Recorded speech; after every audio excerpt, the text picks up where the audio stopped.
Good morning साथियों। अभी अभी बहुत बड़ी खबर निकल कर आई है। इस वीडियो को अंत तक देखना। ये वीडियो आपको अंदर से हिलाकर रख देगी। अस्सलाम वालेकुम, नमस्कार। आप देख रहे हैं नजरुद्दीन इंडिया न्यूज। ईरान पर अमेरिका हमला आत्मरक्षा नहीं बल्कि सीधा आक्रमण। विदेश मंत्रालय इस्लामिक रिपब्लिक न्यूज एजेंसी के अनुसार ईरान के विदेश मंत्रालय ने प्रवक्ता इस्माइल बागई ने कहा है कि अमेरिका का ईरान पर हमला सेल्फ डिफेंस आत्मरक्षा नहीं बल्कि सीधा आक्रमण। क्या कहा प्रवक्ता ने? उन्होंने अपने एक्स ट्विटर पोस्ट में कहा, आत्मरक्षा किस बात की? क्या ईरान ने कोई हमला किया था? बिल्कुल नहीं। इसलिए यह सेल्फ डिफेंस नहीं बल्कि ईरान के खिलाफ खुला आक्रमण। क्या हुआ था? 28 फरवरी को अमेरिका और इसराइल ने ईरान पर हमला शुरू किया। इस दौरान ईरान के बड़े नेता और सैन्य अधिकारी मारे गए। कई अहम जगहों पर हमले हुए। ईरान की सेना ने जवाबी कार्रवाई में मिसाइलें और ड्रोन हमले किए। रिपोर्ट्स के अनुसार 40 दिनों में करीब 100 बार जवाबी हमले किए गए। इन हमलों में अमेरिका और इजरायली ठिकानों को निशाना बनाया गया। बड़ा कदम। ईरान ने राजनीतिक स्ट्रेट ऑफ हॉर्मुज को दुश्मन देशों के जहाजों के लिए बंद किया था। बाद में नियम सख्त किए गए। जब जहाजों को गुजरने के लिए ईरान से बातचीत लेनी होगी। वजह क्या थी? ईरान का कहना था कि अमेरिका ईरानी जहाजों और बंदरगाहों को अवैध नाकेबंदी कर रहा था। इसी के दबाव में यह कदम उठाया गया। ईरान का साफ आरोप, अमेरिका ने बिना किसी वजह से हमला किया और उसे आत्मरक्षा का नाम दे रहा है। साथ ही ईरान ने दिखाया कि वे सैन्य और रणनीतिक रूप से जवाब देने के लिए तैयार है। वही और अमेरिका अपनी ज्यादा मांग छोड़े तो ईरान फिर से बातचीत के लिए तैयार। राष्ट्रपति इस्लामिक रिपब्लिक न्यूज एजेंसी के अनुसार ईरान के राष्ट्रपति मसूद पेजिशकियान ने कहा कि अगर अमेरिका अपनी ज्यादा दबाव वाली नीति छोड़ दे तो ईरान फिर से कूटनीतिक बातचीत डिप्लोमेसी शुरू करने के लिए तैयार है। यह बयान उन्होंने जापान के प्रधानमंत्री साने तकाची से फोन पर बातचीत के दौरान किया। दोनों नेताओं के क्षेत्रीय और अंतर्राष्ट्रीय हालात पर चर्चा की। अमेरिका पर गंभीर आरोप राष्ट्रपति ने कहा।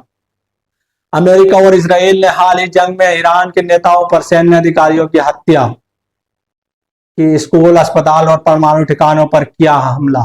उन्होंने इन सबको युद्ध अपराध, वार क्राइम और अंतर्राष्ट्रीय कानून का उल्लंघन बताया। समुद्री कार्रवाई पर भी विरोध।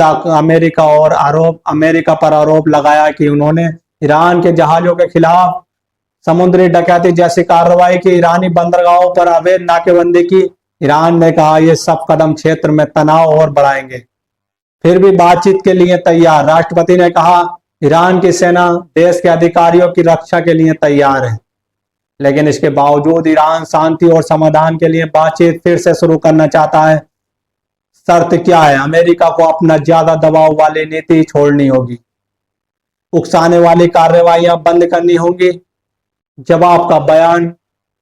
जापान के प्रधानमंत्री ने कहा क्षेत्र में तनाव कम करने के लिए कूटनीतिक डिप्लोमेसी जरूरी है। उन्होंने उम्मीद जताई कि ईरान और अमेरिका के बीच बातचीत फिर से शुरू होगी। समुद्री नाकेबंदी स्वतंत्रता की कीमत चुका रहे हैं। देश के खिलाफ सैन्य कार्रवाई का हिंसा। ईरान के राष्ट्रपति इस्लामिक रिपब्लिक न्यूज एजेंसी के अनुसार ईरान के राष्ट्रपति मसूद पेजिशकियान ने कहा कि ईरान के खिलाफ की जा रही समुद्री नाकेबंदी असल में सैन्य कार्रवाई का विस्तार। क्या कहा राष्ट्रपति ने? उन्होंने कहा दुनिया ने ईरान की सहनशीलता और समझौते की कोशिश देखी है, लेकिन जो कुछ समुद्री नाकेबंदी के नाम पर किया जा रहा है वह असल में एक ऐसे देश के खिलाफ सैन्य कार्रवाई है जो अपनी आजादी और स्वतंत्रता की कीमत चुका रहा है। चेतावनी। राष्ट्रपति ने कहा है इस तरह की दमनकारी नीति अब बर्दाश्त नहीं की जाएगी। हॉर्मुज पर बड़ा कदम। ईरान ने युद्ध के शुरुआती दिनों में स्ट्रेट ऑफ हॉर्मुज पर नियंत्रण कर लिया है और दुश्मन देशों के जहाजों के लिए रास्ता बंद कर दिया। सीजफायर, युद्ध विराम और तनाव। 8 अप्रैल को पाकिस्तान की मध्यस्थता से ईरान और अमेरिका के बीच 2 हफ्तों का युद्ध विराम हुआ, जिसका मकसद था बातचीत शुरू करना और हालात सामान्य करना। फिर क्या हुआ है? युद्ध विराम के एक दिन बाद ही अमेरिका के राष्ट्रपति डोनाल्ड ट्रंप ने ईरान के बंदरगाहों पर नाकेबंदी लगा दी। ईरान ने इसे बताया सीजफायर का उल्लंघन। क्यों है यह इतना महत्वपूर्ण? स्ट्रेट ऑफ हॉर्मुज से लगभग 20% दुनिया की ऊर्जा सप्लाई गुजरती है, इसलिए यहाँ का तनाव पूरी दुनिया को अर्थव्यवस्था पर असर डाल सकता है। ईरान का कहना है समुद्री नाकेबंदी कोई अलग चीज नहीं बल्कि उसी युद्ध का हिस्सा है और अगर यह जारी रही तो क्षेत्र में तनाव और बढ़ सकता है। अपनी राय कमेंट में जरूर बताइएगा और जानकारी को अपने दोस्तों के साथ शेयर जरूर करिएगा। जब तक के लिए जय हिंद।